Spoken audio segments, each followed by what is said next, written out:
When I look at data, there are 4 pluses I see in data. The first is, using the terminology of data analysts, is you're looking for signal in the noise. And God, is there a lot of noise around us? What am I talking about? When you sit down to price or value a stock or do corporate financial analysis, you have to make estimates. To make those estimates, you have to look at what's out there in terms of viewpoints and numbers. And guess what? Those numbers don't always point in the same direction. In fact, they often contradict each other. And you're trying to say, hey, how do I make sense of this contradictory data? So when we talk about finding signals in the noise, we're talking about looking at that data, pulling in different directions and trying to make sense of the data and coming up with a direction that makes sense for you. Signal in the noise. Second, it is undeniable that we live in a world of uncertainty, and perhaps more uncertainty than we've faced in recent decades, because the global economic order that was put together after the Second World War is starting to break down. In the face of uncertainty, as human beings, we often react in fairly unhealthy ways. Denial is common, we get paralyzed. I found the data gives you 2 benefits when it comes to uncertainty. One is by letting you look at uncertainty in terms of range of possible outcomes, you start to think about what to do about that uncertainty. Second, there are tools that you can bring in from data, simulations, visualizations that allow you to confront uncertainty, incorporate into your decision making. So signal in the noise, coping mechanism for uncertainty. Third, there's tunnel vision that comes whenever you sit down to do analysis. It's easy to get bogged down in details that don't matter. In fact, in the midst of analysis, it's difficult to figure out what matters from what doesn't. Everything starts to look important and you lose perspective. I've discovered that stepping back and using data to gain perspective, especially data across time, data across companies, is one way of regaining that perspective. And finally, we live in a world with a lot more data, but there's also a lot of misinformation, bad data out there. Now, and I would love to blame social media entirely for this, that it's on Facebook and X, but let's face it, it's all over the place. I see it on CNBC, I see it in the Wall Street Journal, people making up stuff and calling it a fact. I've discovered that the best pushback when you listen to these fabulous people who make up stuff is to go to the data. So one of the reasons I go to the data is I need to know what's going on, and I'm not getting it by listening to other people. So the good side of data is signal in the noise. It provides a coping mechanism for uncertainty. It's a prescription for tunnel vision, and it's a shield against disinformation. But there is a bad side. And in the bad side, here are the things you need to worry about.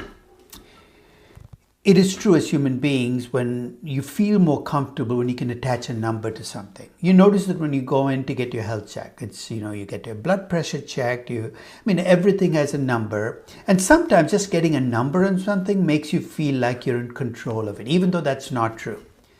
And when you start to put a number on something, it's also natural, I guess, to start to view that number as a fact, to view it as precise.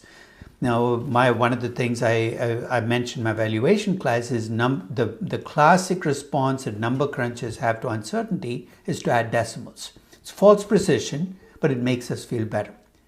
The second is bias. We don't like to talk about bias in finance. We like to play the game of objectivity. We're being objective. There's no bias in this process, but that's a lie. All analysts are biased. That bias might come from things you already have brought to the table, your priors, your preconceptions. We're all biased in different degrees and in different directions. And if you're a practitioner, that bias gets added on to by the fact that you get rewarded or punished based on outcomes, and that can lead to bias. When you're biased, it plays out in the data. It's there's a book called Lies, Damn Lies and Statistics, of how you can use statistics to kind of push lies to the forefront. And it's clear that with bias, people selectively pick the data that backs up their preconceptions.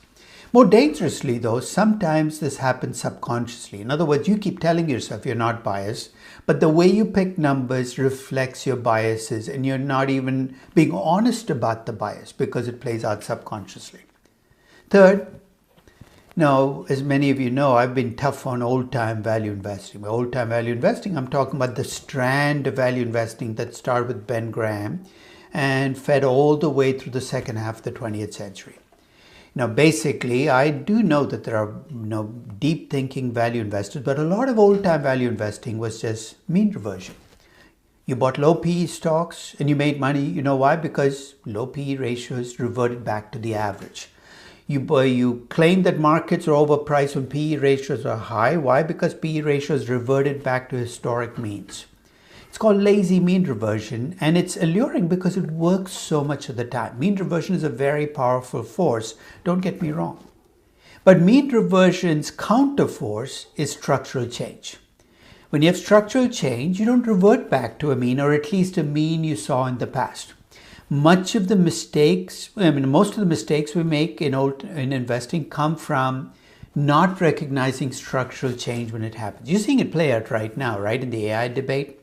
There are two schools of thought in AI, and both, I think, are wrong. One is that stocks must be overpriced because everything looks so high relative to historic norms, mean reversion. The other is stocks are correctly priced because we're in a new world order. There's been a structural break. Both are lazy, and I think we need to use the data to try to find a middle ground. Finally, I think with data, there is this danger that the more you let data talk, the less your voice gets heard.